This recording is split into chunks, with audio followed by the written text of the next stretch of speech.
বলছেন আমার ইসলামী ব্যাংকে নর্মাল অ্যাকাউন্ট আছে, আমি 1.5 বছর ধরে টাকা পাঠিয়েছি। কিছুদিন আগে কিছু টাকা পাঠিয়েছি, ফোন করে টোটাল ব্যালেন্স জানতে চাইলে দেখি 7-8 হাজার টাকা বেশি।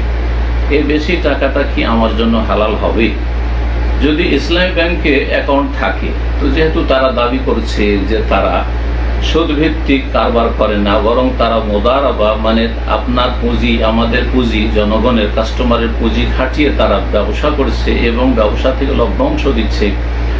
আর তারা নিশ্চিত বলে না যে এত পার্সেন্টেজ আমরা বাৎসরিক বা মান্থলি দেব, বরং আমরা লাভ লসের শরিক, আপনারা লভ্যাংশ থেকে আপনাদেরকে দিচ্ছি। সুতরাং জায়েজ, সেটা যদি আপনি খান তো জায়েজ।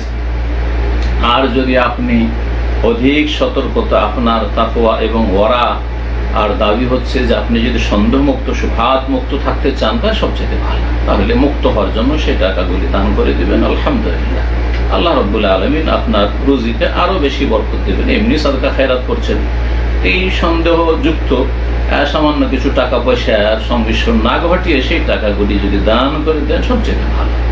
তবে সেটা অবশ্য বলবো না, কারণ তারা বলছে যে আমরা ইসলামী ব্যাংক এবং ইসলামী কারবার করছি। যদি তাদের কথাই নয়ছাই থাকে তো তারা রবের সামনে জবাবদিহি করবে, তবে আপনাকেও সতর্ক থাকতে